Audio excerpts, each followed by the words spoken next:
श्री सुखदेव जी कहते हैं, परीक्षित, सत्राजित नाम के एक राजा थे। कृष्ण को झूठा कलंक लगाया था।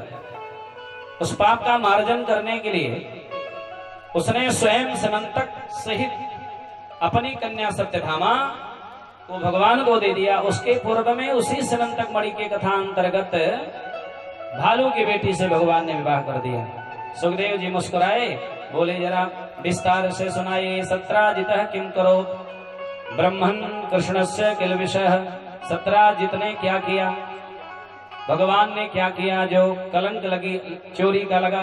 समंतकः कुतस्तस्य कस्मात् दत्ता सुता हरेः। अपने सुता पुत्री के साथ में सत्राजित जिस कन्या को और मणि को भगवान को दिया, वो मणि पाए कहां, सत्राजित। तब सुखदेव जी बताने लगे, आसीत सत्राजितः सूर्यो भक्तस्तस्य परमः सखा प्रीतस्तस्मै मणिं प्रादात् सूर्यस्तुष्टः शमन्तकः। सत्राजित भगवान सूर्य की पूजा किया और इतनी आराधना किया, भगवान सूर्य की उपासना किया कि सूर्य देव प्रसन्न हो गए और प्रसन्न होकर के सूर्य भगवान ने ही समंतक नामक मणि प्रदान कर दी। और समंतक मणि की महिमा है प्यारे, गाय के गोबर से लिपोत करके चौका लगा करके मणि का पूजन किया जाए तो 8 भर सोना प्रतिदिन देती है। और आज का 8 भर नहीं, 8 भर उस समय का 8 कुंटल के बराबर था। ऐसे चलने लगा। तो इतनी महंगी मणि भगवान सूरज ने दे दिया। क्यों? क्योंकि सूरज की उपासना सत्राजित करते हैं। आकृष्णेन रजसा वर्तमानो निवेशयन् अमृतं मर्तं च हिरण्येन सवितार्थेन देवो जात भुवनानि पश्यन्। भगवान की उपासना करते हैं, सूरज को जल देते हैं। और आप सभी से निवेदन है कि भगवान सूरज को जल दिया करिए। जरा हाथ उठावें, जो सूरज को जल कौन कौन लोग देते हैं, नीचे कर लीजिए। अब थोड़ा कठिन है, वे हाथ उठावें जो सूरज को जल नहीं देते हैं। ईमानदारी से उठाइए, संकोच मत करिए। तो हाथ नीचे करिए और मेरा हाथ देखिए। हाथ जोड़ करके प्रार्थना है, अरे चाहे जो हो, नाम थोड़ी लेंगे, नहीं तो सब जान जाएंगे। जल दीजिए, जल देंगे तो बल बढ़ेगा, आत्मबल बढ़ेगा, ज्ञान बल बढ़ेगा, भक्ति बल बढ़ेगा। कैसे जल देना? तांबे के लोटा से। नियम तो है लाल चंदन रोली आदि लाल पुष्प क्षत, लेकिन कुछ न हो तो 2 बूंद गंगा जल मिलाइए, भगवान सूरज को जल चढ़ाइए। यही सूर्य सहस्त्रांशो तेजो रासे जगतपते अनुकंपे मां भक्त्या गृहाणार्घं दिवाकर। अनुकंपा करिए, कृपा करिए प्रभु। ये अर्घ मैं दिवाकर प्रभु आपको दे रहा हूं। सूरज को जल दीजिए। 1 लोटा जल भगवान शिव को, फिर सूरज को। और सूरज का जो प्रकाश है, अरे भैया जल क्यों न दे, जल देना ही चाहिए। सूरज भगवान जब से आप जन्म लिए मरण पर्यंत प्रकाश प्रदान करते हैं कि नहीं?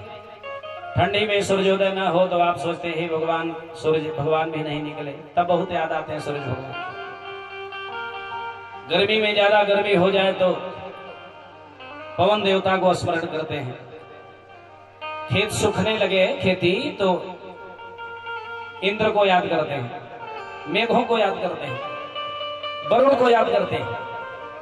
लेकिन जरा विचार करके सोचिए, जन्म से लेकर जीवन भर जिसने पानी दिया, जिसने प्रकाश दिया, जिसने हवा दिया, जिसके बल पर हम जीते हैं, अगर इनके कहीं बिल आ जाए तो नोटिस आ जाए, नहीं जमा कर पाएंगे, कौन इतना दे पाएगा? आरसी कट जाएगी, जेल तक जाना पड़ेगा। लेकिन ऐसी धृष्टता कभी भगवान सूरज ने, भगवान पवन ने, भगवान इंद्र ने, वायु देवता ने किया? नहीं किया। तो कम से कम 1 लोटा जल दीजिए। जिस धरती पर आप चलते हैं, जहां सोते हैं, खाते हैं, पीते हैं, यहां तक मलमूत्र का भी त्याग धरती पर एक माँ के ऊपर करते हो भाई। तो इस नाते इन पापों के समन के निमित्त केवल एक माँ का नाम है क्षमा, वो है धरती। बहुत अपराध करते हो फिर भी ये क्षमा करते हैं। पर्यायवाची शब्दों में इनका नाम क्षमा भी, किसी और का नहीं। तो हाथ से पहले प्रणाम करके तब पैर रखा करिए सुबह में। कहीं यात्रा में जाइए तो अपने भगवान को मंदिर में ठाकुर जी हो या ठाकुर जी का फोटो लगा है, प्रणाम करिए, भगवान मैं गोरखपुर जा रहा हूँ, मैं लखनऊ जा रहा हूँ, आप मेरे साथ चलिए, कृपा करिए। लौट करके आइए तो भगवान को धन्यवाद दीजिए कि मैं अपने परिवार में सुरक्षित वापस आ गया। नहीं तो भरोसा नहीं है कोई। भगवान को आकर के थैंक यू बोला करिए, आपकी कृपा है, ठाकुर महती कृपा है, मुझे मेरे मालिक ने सब कुछ दिया है, तेरी शुक्रिया है, तेरी शुक्रिया अदा किया करिए, माने धन्यवाद बोला करिए। कहीं सुनी बात, लेकिन सत्यता यह थी कि कृष्ण के जैसे मैं भी रास रचाऊंगा। उसका एक सेवक है मुख्य द्वार पर, प्राग ज्योतिषपुर नगरी नाम है उसके भवन का, नगरी का, और मुख्य द्वार पर एक दैत्य है, 5 मुख है उसके पास, उसका नाम मुरु है। भगवान गए, नारद जी आए, पत्र दिए, बोले प्रभु मैं आ रहा था, भौमासुर के जेल से राजकन्याओं ने मुझे पत्र दिया है, निवेदन किया है, द्वारिकाधीश जगत के रक्षक बन के आए हैं, तो हम कन्याओं की रक्षा कौन करेगा? ये हमको जेल में कैद कर दिया, मेरे माँ बाप तड़प रहे होंगे। अंतर्जामी और करुणा वत्सल भगवान को दया आई, भगवान रथारूढ़ होकर के गए, अंदर प्रवेश करने लगे तो मुरु द्वार पर खड़ा था। भगवान से युद्ध करना चाहा, लेकिन मुरारी ने उसे मार दिया। मुरु को मारने के बाद भगवान का नाम मुरारी पड़ा। बोलिए मुरारी कृष्ण भगवान की जय। त्रिपुरासुर का वध करने के नाते भगवान भोले का नाम त्रिपुरारी पड़ा था। मुरु दैत्य को मारे भगवान तो मुरारी पड़ा, और बाद में भौमासुर का भी वध कर दिया। भगदत्त नाम का बेटा है, वो चरण में पड़ गया, भगवान ने उसे क्षमा कर दिया। धरती देवी प्रकट हो गई, पृथ्वी जो माँ है भौमासुर की, हाथ जोड़ करके भगवान से प्रार्थना करने लगी, नमस्ते देव देवेश, हे जगताधिपति प्रभो, शंख चक्र गदाधर भक्तेक्षो पात्र उपाय परमात्मन नमोस्तुते। भक्तों पर कृपा करने वाले परम प्रभु बार बार प्रणाम है। धरती मैया ने कहा मेरा ही बेटा था लेकिन दुष्ट हो गया था, आपने इसे मार के अच्छा ही किया। पौत्र को भगदत्त को राजगद्दी दे करके भगवान लौट करके आए हैं। भगवान के बहुत कुछ कहने पर भी वो 16,100 राजकन्याएं घर को जाने को तैयार नहीं। भगवान ने कहा अपने अपने घर आप लोग चले जाएं, लेकिन वो तैयार नहीं है। क्यों नहीं तैयार हैं? क्योंकि मेरे बाप मुझे विसार दिए होंगे, मुझे स्वीकार और विवाह नहीं होगा तो स्वीकार कौन करेगा। रो करके उन लोगों ने कहा प्रभु अगर मुझे आप स्वीकार करें तो आपके साथ चलने को तैयार हो, नहीं तो सरोवर नदी में डूब करके हम मर जाएंगे। भगवान को ये बात अच्छी नहीं लगी। भगवान ने कहा चलो मेरे साथ चलना है तो चलो।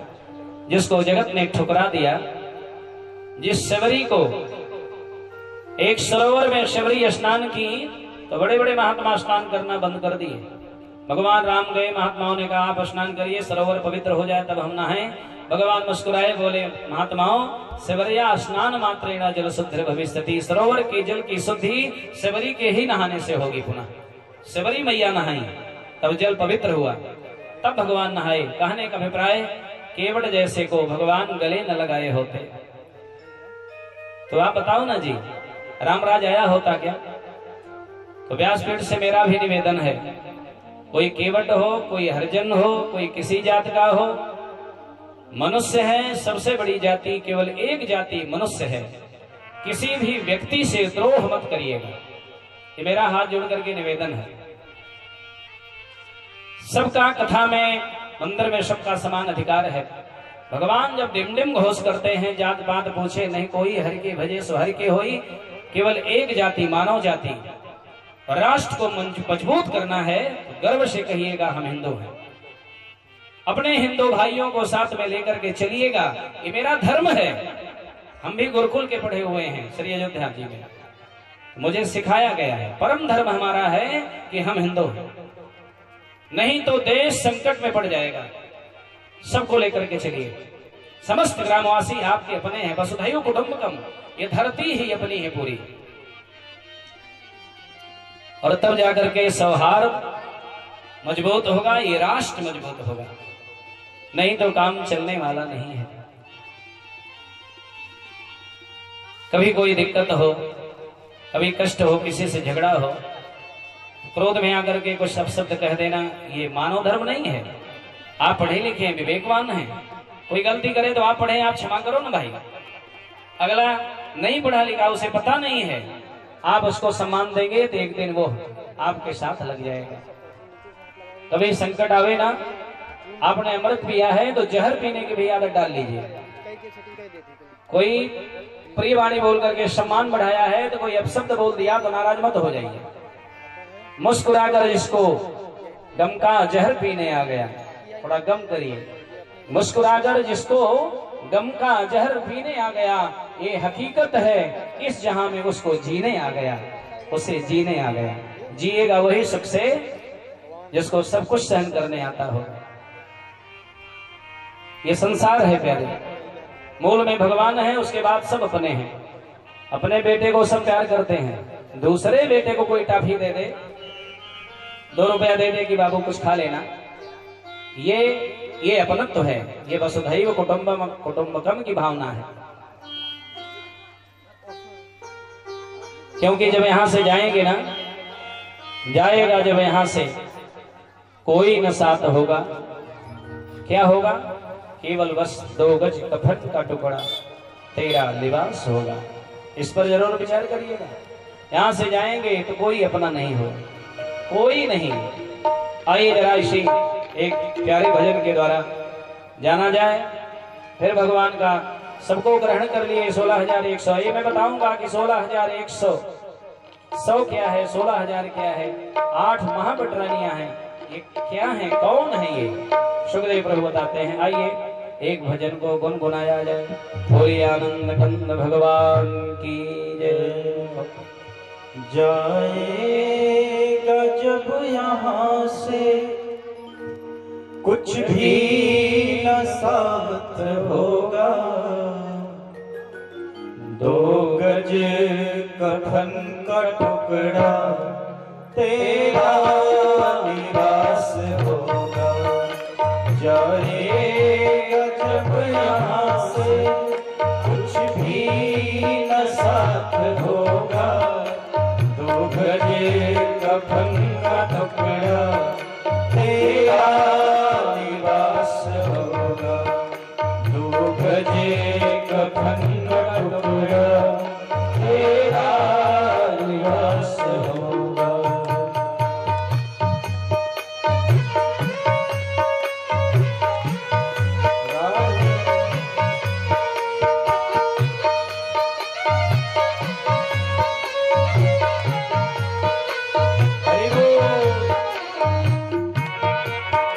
भाव में, मस्ती आनंद के साथ में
मनुआ उदास होगा, 2 गज कफन का टुकड़ा तेरा निवास होगा।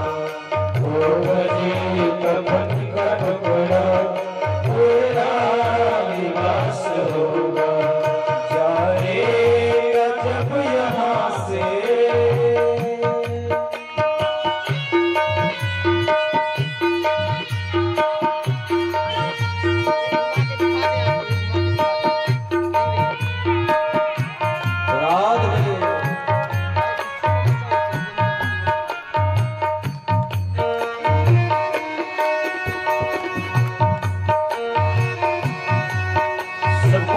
है प्रेमियों, यही तो समझाना है, मन को मनाना है, जाना है तो करना क्या है। भजन को सुनिए और समझते चलिए।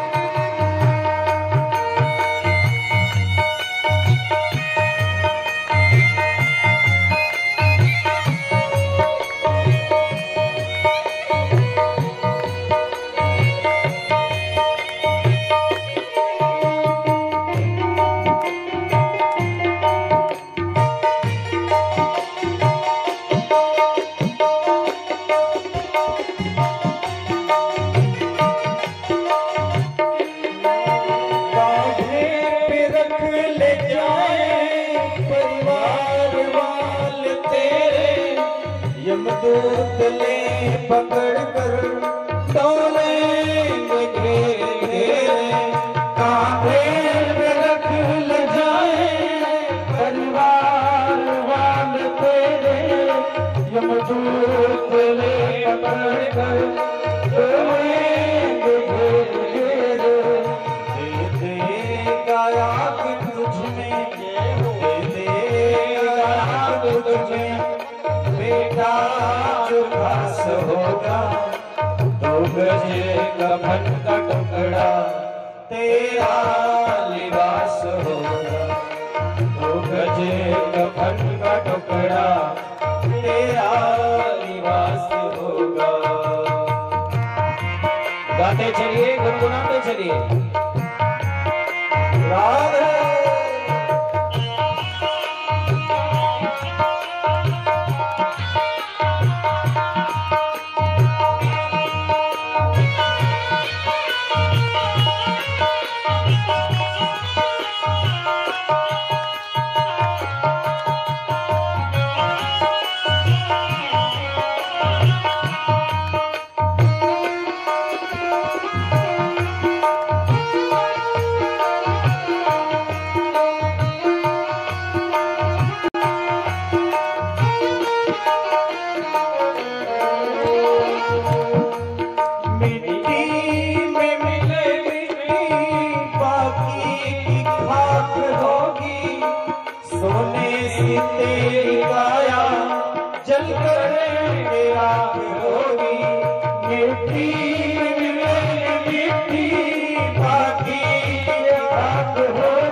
निवास होगा।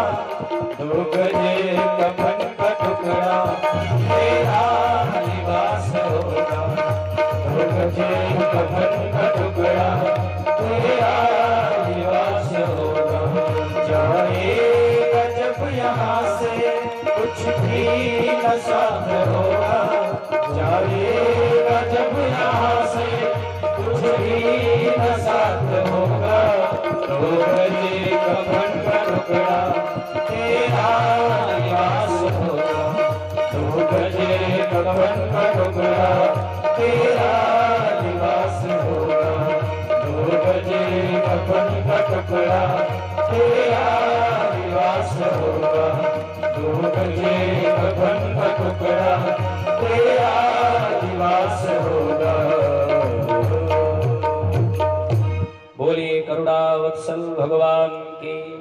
यही जीवन की सत्यता है और यही हमें जानना है प्यारे।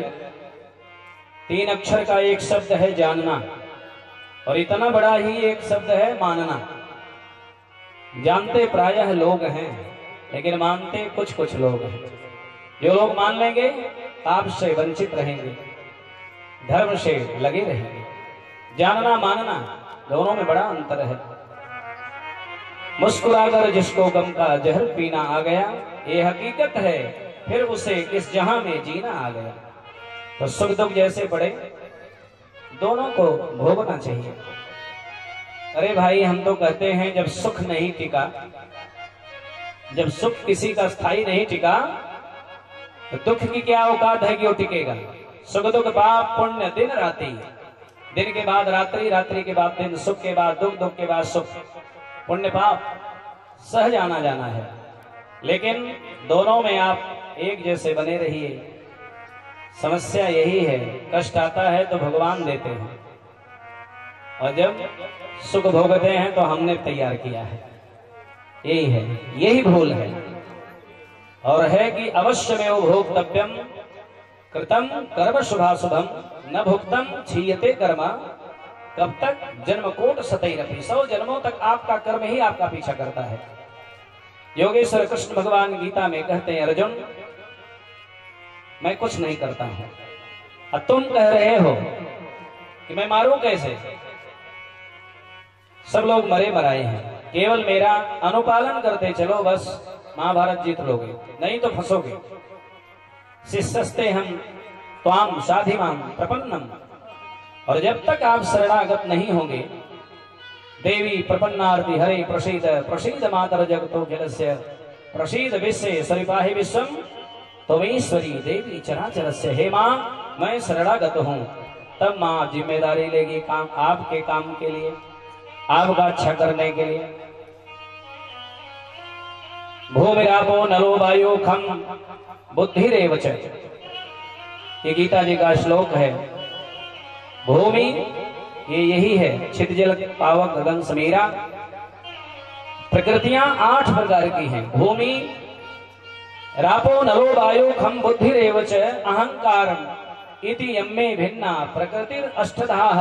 जल अग्नि वायु आकाश मन बुद्धि अहंकार, 8 प्रकार की प्रकृतियां ही भगवान की महापटरानियां बन गई। बोलिए राधे राधे।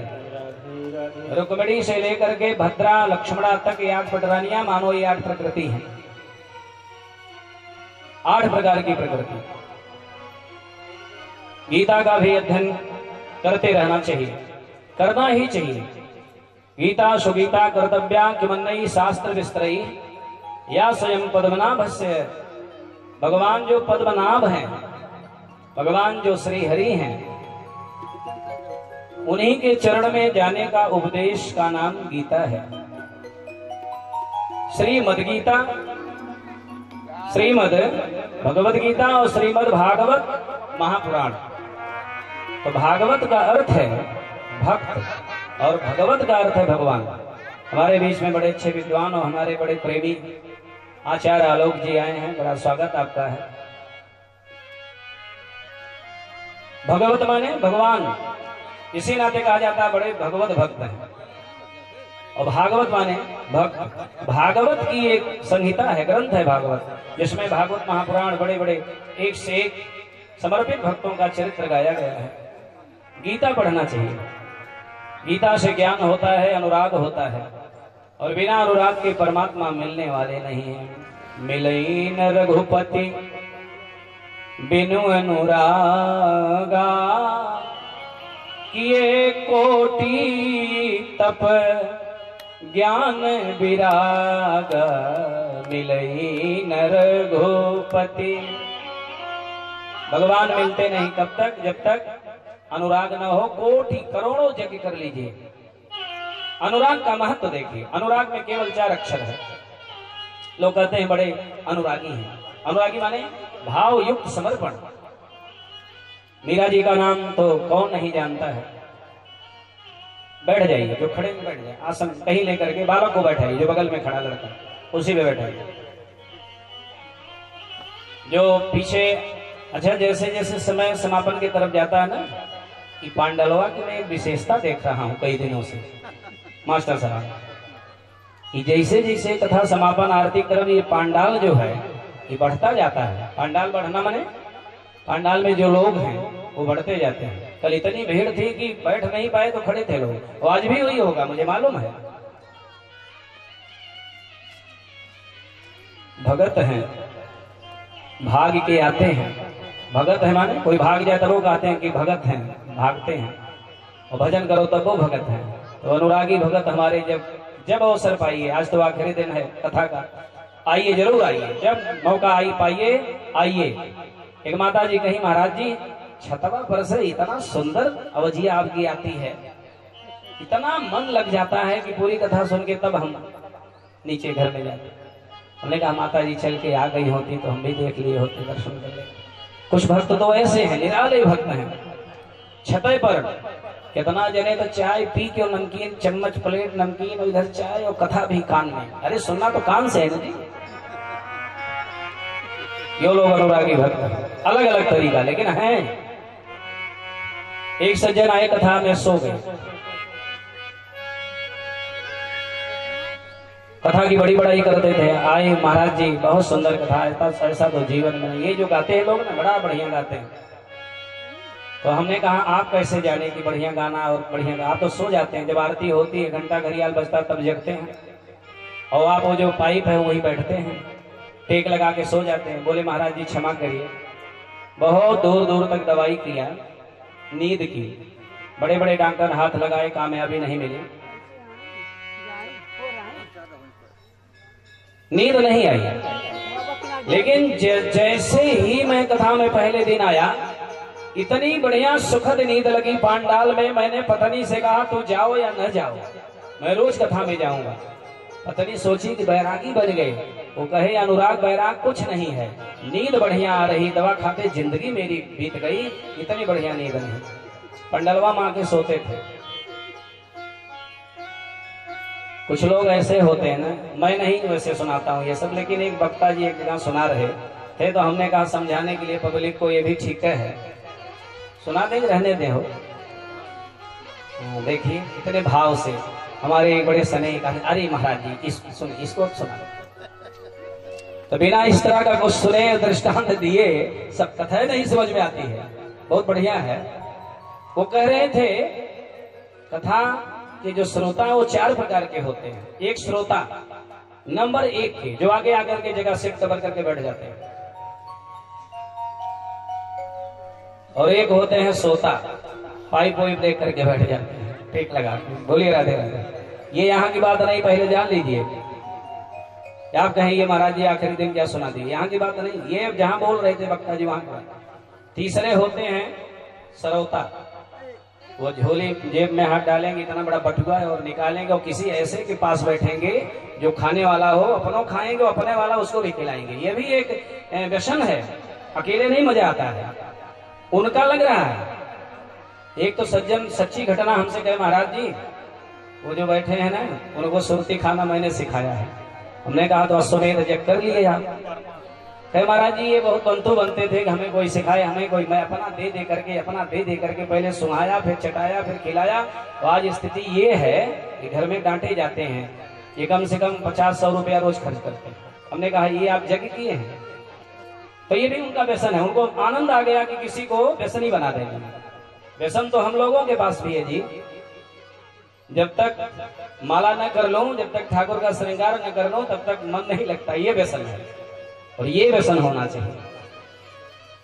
दुनिया पागल खाना है, कोई पागल मान बढ़ाई का, कोई रूप रंग का है पागल, कोई पागल है करुणाई का, कोई धन दौलत का है पागल, कोई पागल है कविताई का, लेकिन सबसे सुंदर वह पागल जो पागल है रघुराई का। भगवान के भक्ति में पागल बनो, ये अच्छा है। व्यसन वो अच्छा है कि हम भगवान के बिना जी नहीं पाएंगे। बिना भोग लगाए तुलसी दल डाले, बिना संतों को, ब्राह्मणों को, आचार्यों को, गऊ को प्रणाम किए, बिना भक्तों से मिल लिए चैन नहीं हमें है। ये व्यसन होना चाहिए।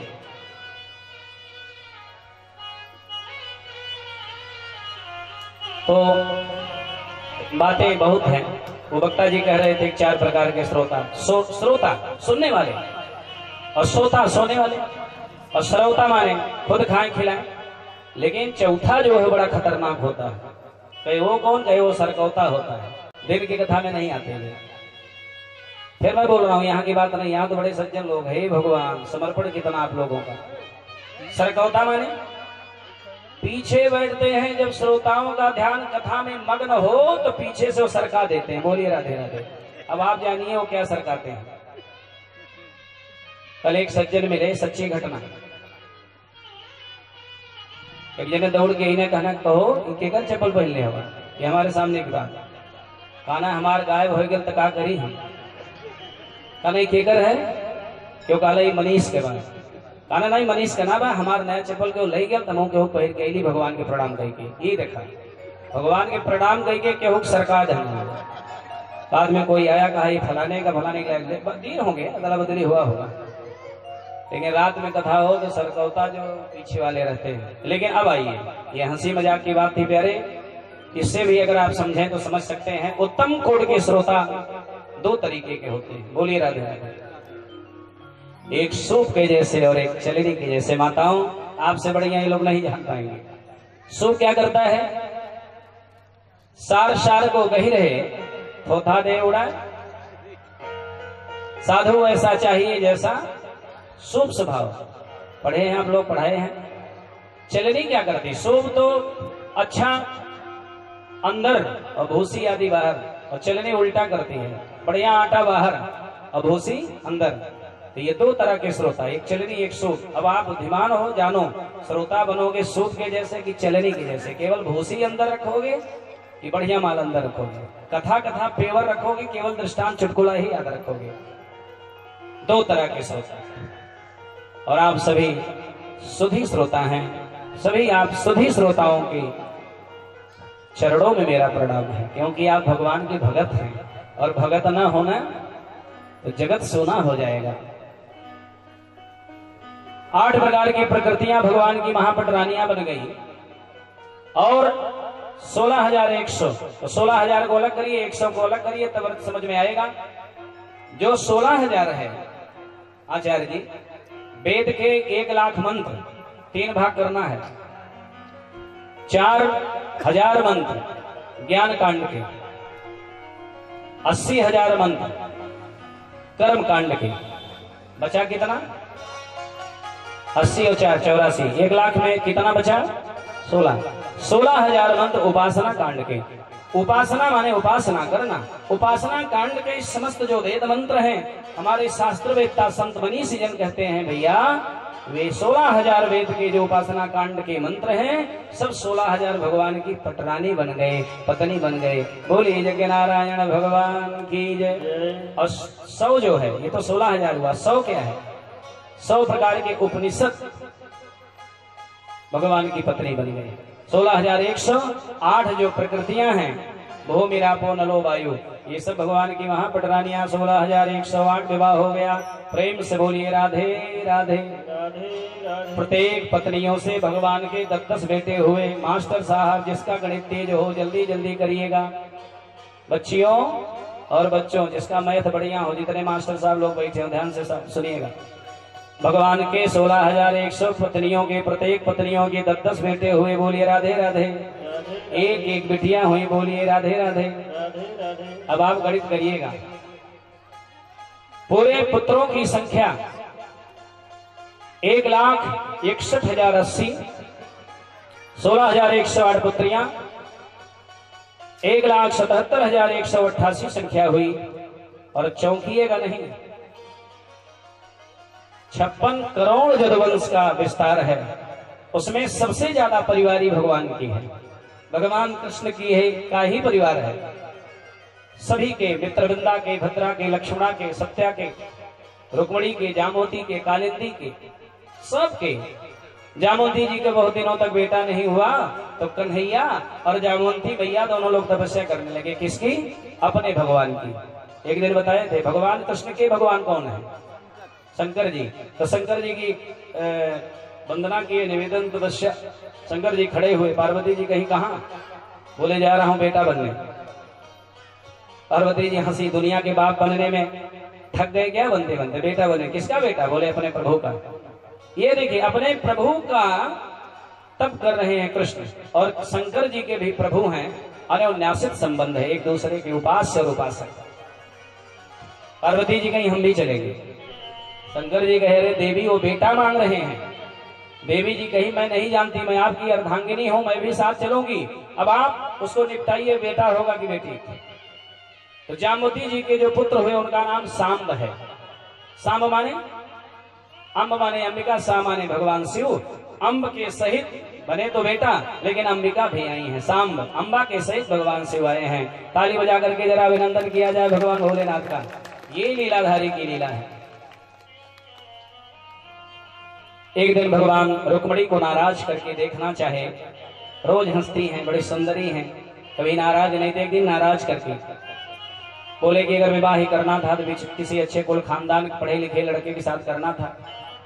मैं जंगल में रहने वाला, माँ बाप का पता नहीं, कुछ देवकी नंदन, कुछ वसुदेव नंदन, कुछ ऐसे, कुछ नंद नंदन कहते हैं। रुक्मिणी जी देख करके हंस रही। भगवान मन में सोचे भी नाराज नहीं हुई। भगवान ने कहा इतनी सुंदरी हो मैं सांवला सांवला कहाँ चली आई? विदर्भ नरेश कहाँ, भीष्मक महाराज कहाँ, और नंद बाबा ये जंगल में रहने वाले। आप अच्छे सुनाते सुनाते सुनाते जब कन्हैया ने देखा नाराज नहीं हुई, एक शब्द ऐसा बोले, रुक्मिणी अभी समय बहुत है, अभी भी कहीं जा सकती है। ये मजाक कर रहे हैं, हास्य विनोद, एक केवल देखना चाहते हैं कि भगवती नाराज कैसे होती हैं। नाराज को कौन कहे। धड़ाम से गिरी जमीन पर और बेहोश हो गई। भगवान घबरा गए, और जब भगवान घबराए तो उनका मुकुट गिर गया। बोलिए राधे राधे। इतना घबराए कि भगवान का मुकुट गिर गया। पांडे जी बोलिए द्वारिकाधीश भगवान की। भगवान घबरा गए, एकदम उनके अस्त्र शस्त्र एकदम काबू में नहीं रहे। मुकुट अलग गिर गया, बांसुरी अलग चली गई। भगवान कहे अब क्या होगा। अपने पैरों पर उनके मस्तक को रख करके सहलाने लगे। जल का छींटा मारे। रुक्मिणी मैं हंसी कर रहा था, मैं विनोद कर रहा था। रुक्मिणी जी होश में आई। विनोद मत करिएगा प्रभु, मैं आपके बिना मैं जीवित नहीं रह पाऊंगी।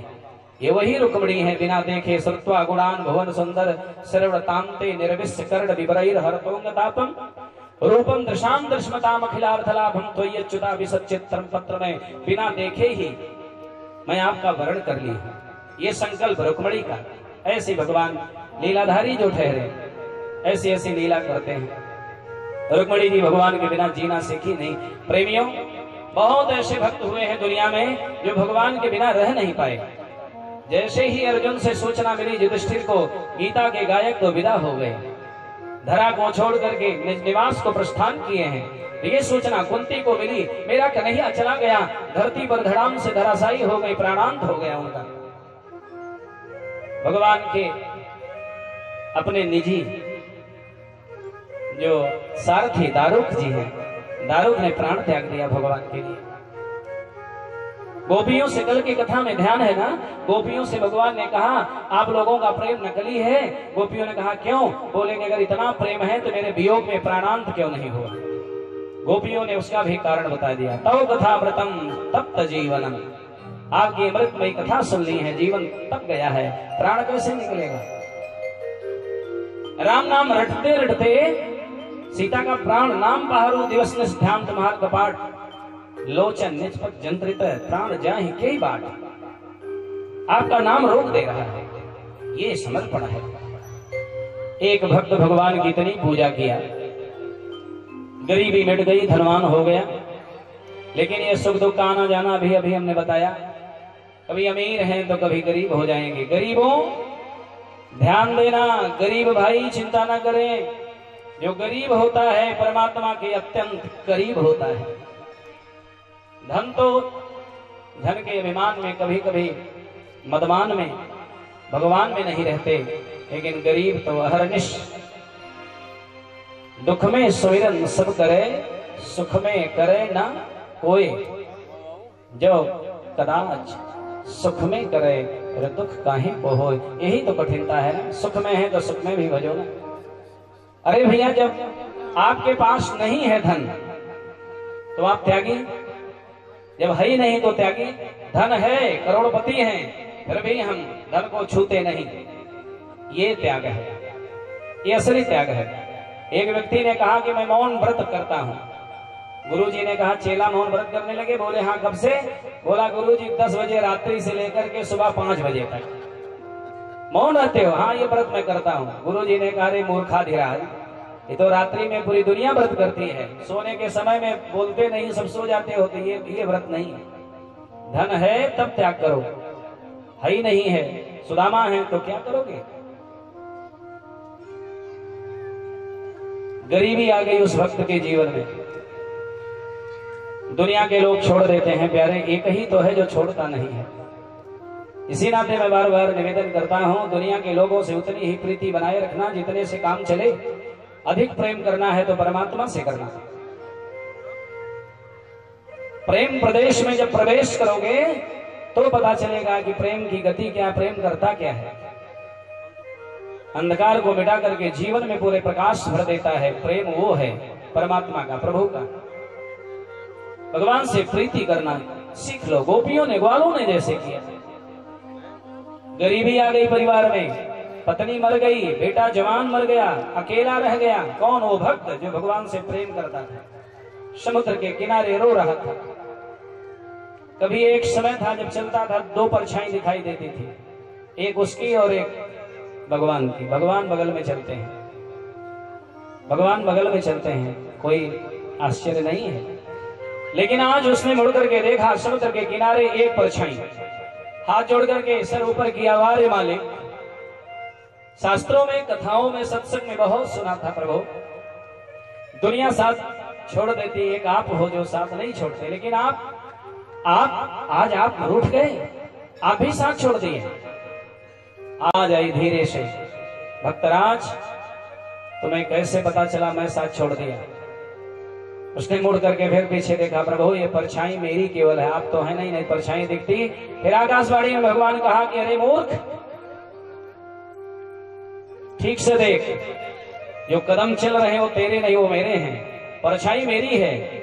उसने कहा मेरी परछाई कहाँ गई? भगवान ने कहा तेरी परछाई नहीं दिखेगी, क्योंकि तू मेरे गोदी में बैठा है, मैं तुम्हें अपने गोदी में लेकर के चल रहा हूं, परछाई मेरी दिख रही है। ये भगवान की भगवत्ता है। भगवान अपने भक्तों के लिए क्या नहीं करते हैं। कभी आप सुने होंगे भगवान श्री हरि अपने भगत के लिए गवाह बनकर के प्रस्तुत हो जाते हैं, गवाही करने। कभी सुने आप? प्यारे, आपका केस लगा हो, केस आपका लगा हो, और आपकी जीत और हार किस पे निर्भर है? गवाह पर। गवाह बढ़िया होगा, बड़े बड़े केस से छूट जाते हैं। गवाह विपरीत में होगा तो आप फंस जाएंगे। एक बड़ी सुंदर रोचक कथा, यहां बहुत ऐसी माताएं हैं, बहुत पुरुष हैं जो केवट जाति से हैं। और आज मुझे ध्यान आया तो एक सुंदर केवट भगत की कथा सुनाने जा रहा हूं। नाम था भोला, बहुत गरीब था, भगवान का बड़ा प्रेमी, दो बेटा एक बेटी। बेटी की जब शादी होनी हुई, गरीबी बहुत परिवार में है, कैसे विवाह हो, महंगाई बहुत है। बेटे से कहा जाओ जो नगर का सेठ है उससे कर्जा ले आओ। सेठ ने कर्जा दे दिया, एक पर्ची थमा दिया, लड़की की शादी कर दिया भोला। बेटों की चिंता नहीं थी, पढ़े लिखे हैं, एक बड़े होंगे, कमाएंगे, कर्जा भी देंगे और बेटी का जो कर्जा है उसको वापस भी कर देंगे। लेकिन देखिए संजोग, देखिए विवाह करके बेटी को विदा कर दिया भोला, और वह गांव से बाहर एक मंदिर में रहने लगा। उसे पता था घर गृहस्थी में माया में फंस जाएंगे।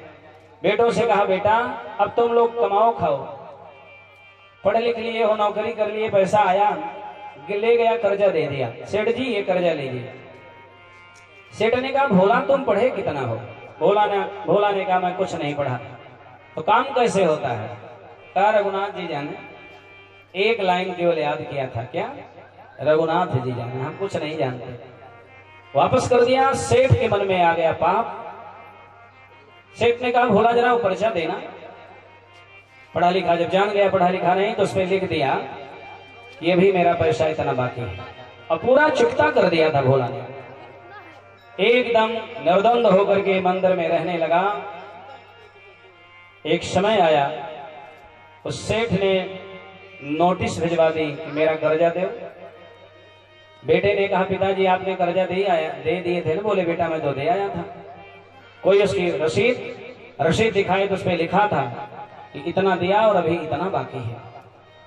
अब ये रोने लगा और मंदिर में पुजारी के सामने गया, गिड़गिड़ाया भोला, पुजारी जी बड़े अच्छे थे। पुजारी ने कहा भोला भैया, हरि के बिना संकट कौन उबारेगा। हाथ जोड़ करके गाने लगा, हरि बिनु संकट कौन उबारे। परमात्मा के बिना साधनहीन मलिन दीन में जाऊं कहां के ही द्वारे। या नाथ की लाज आज रघुनाथ जी हाथ तुम्हारे। हरि बिनु संकट कौन उबारे। परमात्मा के बिना संकट कौन उबारेगा। रोने लगा भोला। भोला एकदम भोला, गांव का केवट, घर छोड़ के मंदिर में रहता है। दीन दयाल सुनी जबते, ये भोला के वचन हैं। दीन दयाल सुनी जबते, तबते मन में कछु ऐसी बसी है। हेरू कहाँ और जाऊं कहाँ, बस तेरे ही नाम की भेंट कसी है। तेरो ही आसरो एक मलूक, कहीं प्रभु सो कोई और जसी है। हे हो मुरारी पुकारी कहूं, मेरी हंसी अब तेरी हंसी है। प्रभु बिनु संकट कौन उबारे। प्रभु मेरी हंसी नहीं है, ये आपका अपमान है ठाकुर। दूसरे दिन पुजारी जी ने भगवान को नया पोशाक पहनाया। उसकी तारीख पड़ गई। तारीख जिस दिन थी वो बहुत ध्यान से सुनिएगा। इजलास पर कोर्ट में जाना था। एक दिन पहले भोला ने पुजारी से रो करके कहा, ठाकुर जी से कहिए मेरा सम्मान बचा लें, मैं एक रुपए की बेईमानी जीवन में नहीं किया हूं।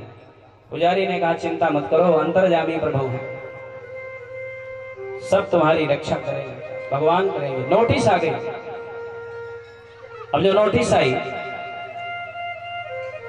मंदिर में, भोला कहाँ रहता मंदिर में, वहां पुजारी मिले। बोले बार बार भोला रघुनाथ जी रघुनाथ जी रघुनाथ जी रघुनाथ जी जाने तो लोग समझे, वकील समझे किसका नाम रघुनाथ है, रघुनाथ के नाम से नोटिस कटे। रघुनाथ नाम किसका? भगवान राम का। मंदिर में सिपाही लेकर के आया, पुजारी से पूछा कि रघुनाथ जी कौन है। बोले हाँ रघुनाथ जी अंदर हैं। सिपाही सोचा कोई वही व्यक्ति होगा जिसका नाम रघुनाथ, लेकिन अंदर तो भगवान थे रघुनाथ के नाम से। नोटिस जो पर्चा था ले जाकर के कदम में चढ़ा दिया। बोले प्रभु भोला की लाज आपके हाथ, आप जानिए। और एकदम भगवान को नया पोशाक पहना दिया। पुजारी जी हाथ जोड़ करके कहने लगे आपको वस्त्र दान करने वाले, फल चढ़ाने वाले, रुपया चढ़ाने वाले बहुत आए हैं, लेकिन पहली बार नोटिस आपके नाम से आई है, तो भोला की इज्जत बचा लीजिएगा, कल गवाही है। और ध्यान से सुनना प्यारे, दूसरे दिन भोला हाजिर हुए, लेकिन कागज में नाम रघुनाथ। जज साहब इजलास पर बैठे हैं, कोर्ट लगी हुई है, सिपाही आया है, हाजिर हैं हाजिर हैं हाजिर हैं। तीन ऐसे नारे जो लगाए हैं, तो कमर में एक दुपट्टा बांधे। पूरी सभा, बहुत लोग थे, गांव के लोग गए थे देखने की आज इस केवटा का क्या होता है, भोलवा का क्या होगा परिणाम, जेल जाएगा कि छूटेगा। तो हाजिर हैं हाजिर हैं हाजिर हैं, ऐसे तीन नारे जो लगाए हैं। चाल लटपटी सी एक वृद्ध की झुकी सी देह, दुपट्टी फटी सी शीश बांधे धरी धाए हैं। फटी सुदामा के जैसे धोती, नंगे पांव एक डंडा लिए, हाथ माई छड़ी पड़ी तुलसी के ही माल, गले में तुलसी की माला, हाथ में छड़ी, हाथ माई छड़ी पड़ी तुलसी के ही माल, माथे पर रोरी चारु चंदन चढ़ाए हैं। साहब के सामने विनीत चपरासी बन, साथ आज रघुनाथ जी गवाह बन आए हैं। भगवान श्री राम स्वयं गवाह बन करके आए हैं। बोलिए राजा रामचंद्र भगवान की जय। बहस शुरू हो गई। जज ने कहा रघुनाथ कौन है, कहाँ रहते हैं? भोला खड़ा हुआ, बोले रघुनाथ मंदिर में रहते हैं। जज साहब ने सोचा कि कोई रघुनाथ मंदिर में, तेरा नाम क्या? मेरा नाम भोला। रघुनाथ कौन है? बोले रघुनाथ मंदिर में रहते हैं। जहां तू कहाँ रहता है? बोले जहां रघुनाथ रहते हैं। रघुनाथ कहाँ रहते हैं? जहां मैं रहता हूं। जज साहब भी उसी में उलझे। तेरा नाम भोला, तो क्या मामला है? तुम कर्जा लिए थे सेठ से? सेठ बगल में खड़ा, बेईमान सेठ। कब लिए थे? बोला बोला सरकार मुझे डेट नहीं पता है। सेठ जी एक कागज लिख कर दिए थे, 30,000 रुपया मैं लिया था। 1 वर्ष के बाद मेरे बेटे कमाए 30,000 वापस दिया। हमको सेठ जी ने जो कागज दिए पहले वो लेकर के दूसरा दे दिए। जज तो जज होता है, उसके मन में अब आया, एक कागज लिए दूसरा दिए। और कुछ पूछे? सरकार ये हमसे पूछे कि पढ़े कितने हो। अब तो जज के समझ में आने लगी बात। बहुत ध्यान से सुनिएगा, जज जजमेंट कर रहा है। पैसा वापस कर दिए? बोले हाँ। तब तक एक व्यक्ति सामने से धोती फटी, पगड़ी बांधे, छड़ी लिए आ गए। आप कौन हो? वो बोले महाराज रुकिए, मैं रघुनाथ। आप रघुनाथ? बोले हाँ मैं गवाही हूं। रघुनाथ कौन है समझ रहे हैं? रघुनाथ ने कहा मैं गवाही हूं, मेरे सामने पैसा वापस किया था भोला ने। अब तो सेठ जी की बुद्धि चकराने लगी, ये कौन है? मैं तो देखा नहीं। चिल्लाने लगा, इसे मैं देखा नहीं, आया नहीं था। उसने कहा जज साहब मैं बता दूं, जो पहले वाली पर्ची ये बेईमान सेठ रखा, कहां तब आप मानोगे? जज ने कहा गवाही तो तभी मानी जाती है, बताओ आप। उन्होंने कहा 32 नंबर बही में, 10 नंबर अलमारी को खोलेंगे, 32 नंबर बही में पर्ची चुरा करके ये बेईमान सेठ रखा है, जिसमें चुकता लिखा हुआ, सब दे दिया। भोला ने दे दिया। सेठ यही, गवाह यही, सब यही। और सिपाही गए, अलमारी की चाबी लेकर गए, सेठ से खोले तो 10 नंबर अलमारी में 32 नंबर वही खाता में वो पर्चा मिल गया, जिसमें लिखा था कि सब चुकता है, सब दे चुके हो। और ये पर्चा बेईमानी वाला तो सेठ हाथ में लिया था। घटना घटी, बहुत बड़ी घटना। रघुनाथ जी तो चले गए, गवाही देने आए थे केवल। जज ने धीरे से बुलाया भोला को, हे भोला ये रघुनाथ कौन थे? बोले प्रभु ये वही है मंदिर में जिनकी मैं पूजा करता हूँ। कहाँ रहते हैं? मंदिर में। तू कहाँ रहता? इन्हीं के यहाँ। और ये कहाँ रहते? जहाँ मैं रहता हूँ। भोला था, भोला हंस करके बताने लगा। जज साहब रोने लगे। लोगों ने पूछा रोते क्यों हैं? और छोड़ करके जज की गद्दी कुर्सी त्याग करके इस्तीफा दे करके साधु बन गए, वृंदावन के कुंज गलिन में रहने लगे। लेकिन ठाकुर जी के सामने नहीं जाते, मुंह दिखाने नहीं जाते। क्यों? क्योंकि मुझसे अपराध हुआ है। सर्वश्रेष्ठ पद पर मैं बैठा था जज बन करके, और मुझसे अपराध लोग पूछते थे। वृंदावन में लोग पूछते थे जज बाबा, उनको जज बाबा कहते। जज बाबा क्या हुआ? तब जज ने आप बीती सुनाई। शिव सारद नारद शेष गणेश के नहीं ध्यान में आते रहे। शिव सारद नारद शेष गणेश के नहीं ध्यान में आते रहे। सोई आज विनीत अदालत में केवल टाके गवाह कहाते रहे। लोगों ने कहा तो आप रोते क्यों हैं? जज ने तब बताई, सुख धोख्यों दर्श दिए को भयो। सुख तो मिला, भले ही धोखे में मुझे दर्श हुआ। सुख धोख्यों दर्श दिए को भयो, दुख नाही न जो तजी जाते रहे। तो दुख क्या है? कुर्सी पे बना जज बैठा रहा, मैं कुर्सी पे बना जज बैठा रहा। जगदीश खड़े समझाते रहे, जगदीश खड़े समझाते रहे। इसी बात की चिंता है कि मैं जज बन के बैठा था, लेकिन सुप्रीम कोर्ट का मालिक, दुनिया का सबसे बड़ा जज सामने खड़ा और मैं कुर्सी नहीं त्यागा। इस बात का संकोच है। नौकरी को तिलांजलि दे दिया। और वृंदावन में बिहारी जी के सामने लाज के मारे नहीं जाते थे। प्यारे, भगवान गवाह भी बनते हैं, भगवान गवाही करने भी आते हैं। केवल बस आपको समर्पण की आवश्यकता है। इतने समर्पित हो जाइए, भगवान को आप अपना बना लीजिए, तब कहीं जाकर के ठाकुर जी आपके लिए गवाह बनने के लिए भी आ जाएंगे। बोलिए राधा वल्लभ भगवान की जय, श्री सच्चिदानंद घन भगवान की जय।